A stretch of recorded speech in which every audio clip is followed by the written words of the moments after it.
మేషరాశి వారికి ఎలా ఉండబోతుందో ఈ వీడియోలో సవివరంగా సంపూర్ణంగా తెలుసుకుందాం. మేషరాశిలో ఏ ఏ నక్షత్రాలు వస్తాయనగా అశ్విని నక్షత్రంలోని 4 పాదాలు, భరణి నక్షత్రంలో 4 పాదాలు, కృతికా నక్షత్రంలోని 1 పాదం కలిపితే మేషరాశి అవడం జరుగుతుంది. చాలామందికి పుట్టినటువంటి కాల సమయంలో డేటా ఆఫ్ బర్త్లు లేనటువంటి కారణం వలన పేరు యొక్క మొదటి అక్షరాన్ని అనుసరిస్తూ ఆ రాశిని తెలుసుకునే ప్రయత్నం చేద్దాం. చూ, చే, చో, లా, లీ, లు, లే, లో, ఆ అక్షరాల వారందరూ మేషరాశి జాతకులే. మేషరాశికి అధిపతి కుజ భగవానుడు. విశేషంగా వీరికి 2వ స్థానంలో దేవగురు బృహస్పతి సంచారం చేయడం, తృతీయంలో ఏడాది తర్వాత కుజ భగవానుడు సంచారం చేయడం వలన తల్లిదండ్రులతో, అన్నాదమ్ములతో, అక్కా చెల్లెలతో వీలైనంత వరకు మౌనంగా ఉండే ప్రయత్నం చేయండి. ఎందుకనగా తెలుగు ఉగాది పండగ రాబోతున్నటువంటి కొత్త పూర్ణిమ చివరి పూర్ణిమ అవ్వడం వలన సకలమైనటువంటి వీలైనంత వరకు ఆవేశానికి దూరంగా ఉండండి, ఆలోచనగా ఉండండి. పెద్దవారు ఏదైనా చెప్తే వినే మానవ ప్రయత్నం చేయండి.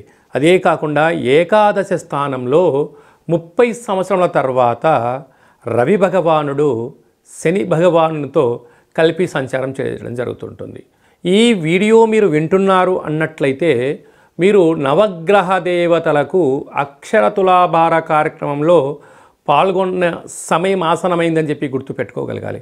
ఎందుకనగా సంవత్సరం చివరి పూర్ణిమ అవ్వడం వలన గ్రహ దోష నివారణకు, గ్రహ నామములను స్మరింపచేయడము, నవగ్రహాల చుట్టూ ప్రదక్షిణ చేసే సమయం ఆసన్నమైందని చెప్పి మనం గుర్తుపెట్టుకోగలగాలి.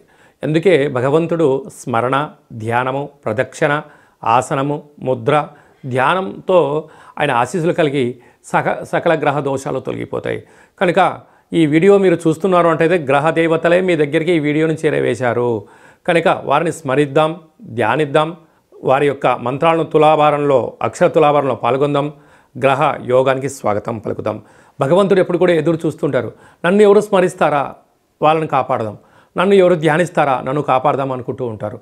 కనుక గ్రహ దేవతలు మిమ్మల్ని ఆశీర్వదించే సమయం ఆసనమైంది అని గమనించాలి. ఎప్పుడు మీరు ఈ వీడియో చూడడం వల్ల, అప్పుడు అందులో మీరు పాల్గొనడం వల్ల సకల గ్రహ దోషాలు తొలగిపోతాయని చెప్పి కూడా గమనించాలి.